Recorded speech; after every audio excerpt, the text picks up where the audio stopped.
एक नौसिखिया छात्र जो पहली बार ग्लाइडर के कॉकपिट में घबराया हुआ बैठता है और एक माहिर पायलट जो अकेले क्रॉस कंट्री उड़ान भरता है। इस ट्रांसफॉर्मेशन के पीछे की सबसे बड़ी ताकत एक इंस्ट्रक्टर होता है। पर सवाल यह है कि ये होता कैसे है। आज हम इसी कला की गहराइयों में उतरेंगे। बिल्कुल, यह सिर्फ स्टिक और रडर सिखाने से कहीं कहीं ज्यादा है। यह एक सोच, एक एटीट्यूड बनाने की प्रक्रिया है। और इस प्रक्रिया को समझने के लिए हमारे पास एक बहुत ही बेहतरीन स्रोत है। ये है सुशील वाजपेयी द्वारा नेशनल एयर स्पोर्ट्स कमीशन के ग्लाइडिंग इंस्ट्रक्टरों के लिए तैयार की गई एक प्रेजेंटेशन। इसका शीर्षक है द आर्ट ऑफ इंस्ट्रक्शन, यानी सिखाने की कला। जी हाँ, और ये सिर्फ एक प्रेजेंटेशन नहीं है। ये इतनी महत्वपूर्ण सामग्री है कि डीजीसीए ने इसे अपने कार सेक्शन 7 सीरीज आई पार्ट 2 के तहत ग्लाइडर इंस्ट्रक्टर कोर्स और फ्लाइट इंस्ट्रक्टर रिफ्रेशर कोर्स के लिए भी आधार बनाया है। तो आज हम जो भी बात करेंगे वो सीधे तौर पर इंस्ट्रक्टरों के प्रशिक्षण के मूल से जुड़ी हुई है। तो चलिए इस कला के सबसे बुनियादी और सबसे जरूरी हिस्से से शुरू करते हैं। प्रेजेंटेशन में एक प्रभावी इंस्ट्रक्टर के 4 स्तंभों, मतलब 4 पिलर्स की बात की गई है। हम सब इन स्तंभों के बारे में जानते हैं: people skills, subject matter expertise, management skills और असेसमेंट स्किल्स। लेकिन मेरा सवाल ये है कि असल उड़ान के दौरान जब दबाव ज्यादा होता है तो इंस्ट्रक्टर सबसे ज्यादा संघर्ष किस स्तंभ के साथ करते हैं? ये बहुत अच्छा सवाल है। देखिए, कागज पर तो ये चारों बराबर लगते हैं, लेकिन हवा में सबसे ज्यादा परीक्षा पीपल स्किल्स की होती है। सोचिए, आप एक छात्र को केबल ब्रेक का अभ्यास करा रहे हैं। ग्लाइडर सिर्फ 200 फीट पर है, जमीन तेजी से पास आ रही है। उस वक्त छात्र का डरना स्वाभाविक है। अब एक इंस्ट्रक्टर जिसके पास तकनीकी ज्ञान तो बहुत है, लेकिन वो उस डरे हुए छात्र को शांत करके उसे सही काम नहीं करवा सकता, तो उसका सारा ज्ञान मतलब बेकार है। उस एक पल में छात्र को हौसला देना, साफ और शांत निर्देश देना और ये भरोसा दिलाना कि सब कुछ नियंत्रण में है, यही असली पीपल स्किल है। सही बात है। मतलब तकनीकी ज्ञान तो नींव है, लेकिन लोगों से जुड़ने का कौशल वो सीमेंट है जो सब कुछ जोड़कर रखता है। अच्छा, और सब्जेक्ट मैटर एक्सपर्टीज के बारे में क्या? मैंने देखा है कि कुछ बेहतरीन पायलट बहुत खराब इंस्ट्रक्टर होते हैं। क्या सिखाने की कला विषय के ज्ञान से ज्यादा जरूरी नहीं है? आपने बहुत गहरी बात कही है। एक बेहतरीन पायलट होना और एक बेहतरीन इंस्ट्रक्टर होना, ये दो अलग अलग बातें हैं, है ना? सब्जेक्ट मैटर एक्सपर्टीज का मतलब सिर्फ ये नहीं है कि आप ग्लाइडर उड़ाना जानते हैं। इसका मतलब है कि आप ये भी जानते हैं कि इसे सिखाना कैसे है। इसका मतलब है लगातार सीखते रहना, नई तकनीकें, मौसम विज्ञान में हो रहे बदलाव, यहाँ तक कि सिखाने के नए मनोवैज्ञानिक तरीके। एक सच्चा विशेषज्ञ ये समझता है कि उसे सब कुछ नहीं पता। वो हमेशा एक छात्र भी बना रहता है। ये दिलचस्प है। तो एक इंस्ट्रक्टर को सिर्फ एक पायलट नहीं, बल्कि एक शिक्षक की तरह भी लगातार पढ़ते रहना होगा। अब आते हैं मैनेजमेंट स्किल्स पर। ये सुनने में थोड़ा कॉर्पोरेट सा लगता है, लेकिन आसमान में इसका क्या मतलब है? और आसमान में इसका मतलब है समय और संसाधनों का बेहतरीन इस्तेमाल।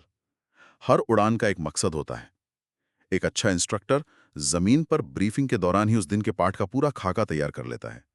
हवा में कितना समय किस अभ्यास पर लगाना है, छात्र की ऊर्जा का स्तर कैसा है, मौसम कैसे बदल सकता है, इन सब बातों का प्रबंधन करना पड़ता है। एक खराब ढंग से मैनेज की गई उड़ान सिर्फ समय और पैसे की बर्बादी है, पर एक अच्छी तरह से प्रबंधित उड़ान वो छात्र के सीखने की क्षमता को कई गुना बढ़ा देती है। ये कॉकपिट को एक क्लासरूम में बदल देती है। और फिर चौथा स्तंभ है असेसमेंट स्किल्स, मूल्यांकन। प्रेजेंटेशन में एक लाइन है: सीखना व्यवहार में एक मापने योग्य बदलाव है, अ मेजरेबल चेंज इन बिहेवियर। इसका असली मतलब क्या है? क्या ये सिर्फ ये देखना है कि छात्र ने लैंडिंग सही से की या नहीं? नहीं नहीं, उससे कहीं ज्यादा। ये देखना कि छात्र ने लैंडिंग सही की, ये तो सिर्फ कौशल का मूल्यांकन हुआ। लेकिन ये समझना कि छात्र ने लैंडिंग के लिए सही निर्णय क्यों लिया। क्या उसने हवा का सही अंदाजा लगाया? क्या उसने सर्किट पैटर्न को स्थिति के हिसाब से बदला? ये उसकी समझ का मूल्यांकन है। एक अच्छा मूल्यांकनकर्ता सिर्फ क्या नहीं देखता, वो क्यों को समझने की कोशिश करता है। और ये मूल्यांकन लगातार चलता है। ब्रीफिंग में सवाल पूछकर, उड़ान के दौरान छात्र के हाव भाव देखकर और डीब्रीफिंग में गहरी चर्चा करके। तो ये चारों स्तंभ मिलकर एक मजबूत इंस्ट्रक्टर तैयार करते हैं। और ये मूल्यांकन की प्रक्रिया हमें एक बड़े सवाल पर लाती है: ये सब एक साथ काम कैसे करता है? असल में ये एक चक्र है, एक प्रक्रिया है। बिल्कुल। प्रेजेंटेशन इससे सिखाने की मूल प्रक्रिया, द कोर प्रोसेस, कहती है। इसके 4 चरण हैं: तैयारी, प्रस्तुति, अनुप्रयोग और मूल्यांकन। ये हर सबक का, चाहे वो 5 मिनट का हो या 50 मिनट का, दिल और धड़कन है। इसे एक उदाहरण से समझते हैं। मान लीजिए एक इंस्ट्रक्टर छात्र को पहली बार थर्मलिंग सिखाने वाला है, मतलब थर्मल में ग्लाइडर को ऊपर उठाना। इस चक्र के हिसाब से वो कैसे आगे बढ़ेगा? बहुत अच्छा उदाहरण है। सबसे पहले प्रेपरेशन यानी तैयारी। इंस्ट्रक्टर जमीन पर ही तैयारी करेगा। उद्देश्य साफ है, छात्र को ये समझाना कि थर्मल क्या है और उसमें ग्लाइडर को कैसे नियंत्रित करना है। वो शायद एक छोटा सा डायग्राम बनाएगा। फिर आता है प्रेजेंटेशन। वो सरल भाषा में छात्र को समझाएगा, शायद किसी पक्षी का उदाहरण देगा कि कैसे वो बिना पंख फड़फड़ाए ऊपर उठता है। और फिर हवा में जाकर एप्लीकेशन का चरण आएगा। हाँ, जहां छात्र खुद ही प्रयास करेगा, इंस्ट्रक्टर से मार्गदर्शन देगा, लेकिन कंट्रोल छात्र के हाथ में होगा। छात्र गलतियां करेगा, ग्लाइडर थर्मल से बाहर जाएगा और यहीं पर वो सीखने की प्रक्रिया होगी। और हर कोशिश के बाद असेसमेंट होगा, इंस्ट्रक्टर फीडबैक देगा। तुमने बहुत अच्छा किया, लेकिन अगली बार थोड़ा धीरे इनपुट देना। या क्या तुमने महसूस किया कि अंदर की तरफ विंग ज्यादा तेजी से उठ रहा था? यही मूल्यांकन फिर अगले प्रयास के लिए प्रिपरेशन बन जाता है। और ये चक्र तब तक चलता रहता है जब तक छात्र उस कौशल में माहिर न हो जाए। ये प्रक्रिया बहुत शक्तिशाली है। अब अगर हम प्रेजेंटेशन यानी प्रस्तुति वाले चरण पर ध्यान दें, तो इंस्ट्रक्टर के पास कौन कौन से औजार होते हैं? प्रेजेंटेशन में एक इंस्ट्रक्टर्स टूल किट का जिक्र है। जी, एक कुशल कारीगर के पास हर काम के लिए सही औजार होता है। उसी तरह एक अच्छे इंस्ट्रक्टर के पास भी सिखाने के कई तरीके होते हैं। सिर्फ लेक्चर देना काफी नहीं होता। इस टूल किट में lecture, guided discussion, demonstration performance और दो सबसे शक्तिशाली तकनीकें हैं, प्रॉब्लम बेस्ड लर्निंग यानी पीबीएल और सिनेरियो बेस्ड ट्रेनिंग एसबीटी। एक मास्टर इंस्ट्रक्टर जानता है कि कब कौन सा औजार इस्तेमाल करना है। यहीं पे मामला बहुत दिलचस्प हो जाता है। प्रेजेंटेशन में एक बहुत ही तीखी बात कही गई है। पायलट इसलिए विफल नहीं होते कि वे विमान उड़ा सकते हैं, वे इसलिए विफल होते हैं क्योंकि वे खराब निर्णय लेते हैं।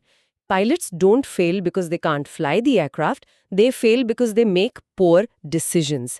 ये सीधे सीधे PBL और SBT की तरफ इशारा करता है। बिल्कुल, ये दोनों तरीके सीधे सीधे निर्णय लेने की क्षमता, जिसे हम जजमेंट कहते हैं, उस पर काम करते हैं। ये छात्र को क्या सोचना है ये नहीं सिखाते, बल्कि कैसे सोचना है ये सिखाते हैं। तो प्रॉब्लम बेस्ड लर्निंग PBL और सिनेरियो बेस्ड ट्रेनिंग SBT में असल फर्क क्या है? ये सुनने में एक जैसे लगते हैं। इनमें एक बहुत बारीक लेकिन महत्वपूर्ण अंतर है। PBL एक अकेली केंद्रित समस्या पर आधारित होता है जिसका कोई एक सही जवाब नहीं होता। इसका मकसद छात्र की विश्लेषणात्मक क्षमता को परखना है। जैसे प्रेजेंटेशन का उदाहरण है, एरोटो की रस्सी 200 फीट पर टूट जाती है। हवा टेक ऑफ के बाद से बदल गई है। अब तुम्हारे पास क्या विकल्प हैं? अपनी योजना बताओ और उसे सही ठहराओ। यहां पर इंस्ट्रक्टर छात्र से ये नहीं पूछ रहा कि नियम क्या कहता है, बल्कि ये पूछ रहा है कि इस स्थिति में तुम क्या करोगे और क्यों। वाह, ये तो पारंपरिक सिखाने के तरीके से बिल्कुल अलग है। इसमें तो छात्र पर बहुत ज्यादा जिम्मेदारी डाल दी जाती है। क्या हर छात्र इसके लिए तैयार होता है? शुरू में नहीं। कई छात्र चाहते हैं कि उन्हें बस सही जवाब बता दिया जाए, लेकिन इंस्ट्रक्टर का काम है उन्हें सोचने के लिए प्रेरित करना। अब एसबीटी की बात करते हैं। एसबीटी इससे एक कदम आगे है। ये एक पूरी कहानी है, एक यथार्थवादी परिदृश्य जो समय के साथ बदलता है। ये सिर्फ एक समस्या नहीं बल्कि समस्याओं की एक श्रृंखला है। जैसे प्रेजेंटेशन का सिनेरियो। आप 100 किलोमीटर की क्रॉस कंट्री उड़ान पर हैं, आसमान में बादल बढ़ रहे हैं और तेज हवा के संकेत दिख रहे हैं। आप एक पहाड़ी असमान इलाके के ऊपर हैं। अभी आपके विचार और कार्य क्या होंगे? बिल्कुल। अब यहाँ छात्र को सिर्फ एक फैसला नहीं लेना है, उसे लगातार सोचना होगा। क्या मुझे आगे बढ़ना चाहिए? क्या मुझे वापस मोड़ना चाहिए? सबसे नज़दीकी सुरक्षित लैंडिंग की जगह कहाँ है? क्या मेरे पास वहाँ तक पहुँचने के लिए पर्याप्त ऊंचाई है? मौसम और बिगड़ा तो मेरा प्लान बी क्या है? एसबीटी छात्र को एक पूरी कहानी में डाल देता है, जहाँ उसे लगातार बदलती परिस्थितियों के हिसाब से निर्णय लेने होते हैं। ये उसे वास्तविक दुनिया की जटिलताओं के लिए तैयार करता है। पर इसमें एक चुनौती भी होगी। क्या होगा अगर छात्र किसी सिनेरियो में पूरी तरह से फंस जाए और कोई गलत निर्णय ले ले? एक इंस्ट्रक्टर उसे बिना सीधा जवाब दिए कैसे बाहर निकालेगा? यही तो इस कला का सबसे मुश्किल और सबसे खूबसूरत हिस्सा है। इंस्ट्रक्टर उसे सीधे जवाब नहीं देगा, बल्कि सही सवाल पूछेगा। वो कहेगा कि ठीक है, तुमने ये फैसला लिया, इसके क्या क्या संभावित परिणाम हो सकते हैं, या क्या कोई और जानकारी है जो तुम इस समय देखना चाहोगे। वो छात्र को सोचने का एक नया रास्ता दिखाता है। मुझे याद है एक बार एक छात्र के साथ ऐसा ही एक सिनेरियो कर रहा था। वो एक मुश्किल स्थिति में फंस गया और घबराकर एक बहुत ही जोखिम भरा निर्णय लेने वाला था। मैंने उसे कुछ नहीं कहा, बस पूछा, अगर तुम इस ग्लाइडर में अकेले नहीं होते और तुम्हारे साथ तुम्हारा कोई प्रियजन बैठा होता, तब भी क्या तुम यही फैसला लेते। बस उस एक सवाल ने उसका पूरा नजरिया बदल दिया।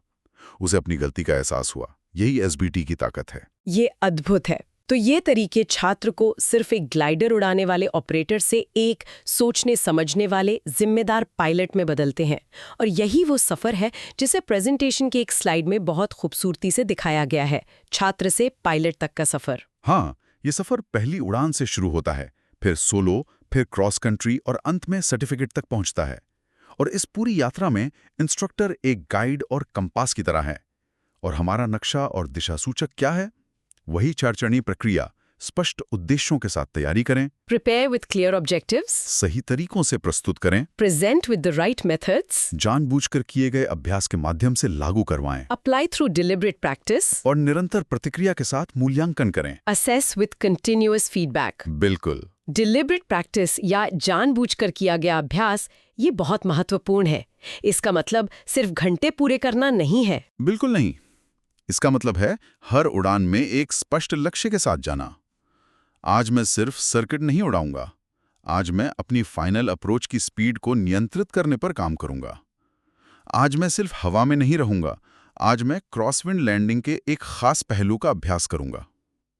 यही डिलिबरेट प्रैक्टिस है, और यही एक औसत पायलट और एक बेहतरीन पायलट के बीच का फर्क पैदा करता है। इस पूरी चर्चा के अंत में प्रेजेंटेशन का समापन एक बहुत ही गहरे और दार्शनिक विचार के साथ होता है।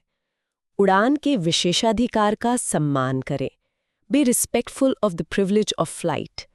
ये सिर्फ एक वाक्य नहीं है, ये एक पूरी मानसिकता है। ये एक दर्शन है, और एक इंस्ट्रक्टर के रूप में ये सबसे महत्वपूर्ण मूल्य है जो हमें अपने छात्रों को देना है। ये सिर्फ एक सुरक्षा नियम नहीं है, ये आसमान का सम्मान है, मौसम की ताकत का सम्मान है, अपने ग्लाइडर का सम्मान है, और उन दूसरे पायलटों का सम्मान है जिनके साथ हम ये आसमान साझा करते हैं। मैंने एक बार एक बहुत प्रतिभाशाली पायलट को देखा जो मौसम को लेकर थोड़ा लापरवाह था। उसकी एक छोटी सी गलती एक बड़े हादसे में बदल सकती थी। उस दिन मुझे एहसास हुआ कि सबसे ज़रूरी सबक जो हमें सिखाना है वो है आसमान का सम्मान करना। जब एक पायलट इस विशेषाधिकार का सम्मान करता है तो सुरक्षा और अच्छा निर्णय वो स्वाभाविक रूप से उसके व्यवहार का हिस्सा बन जाते हैं।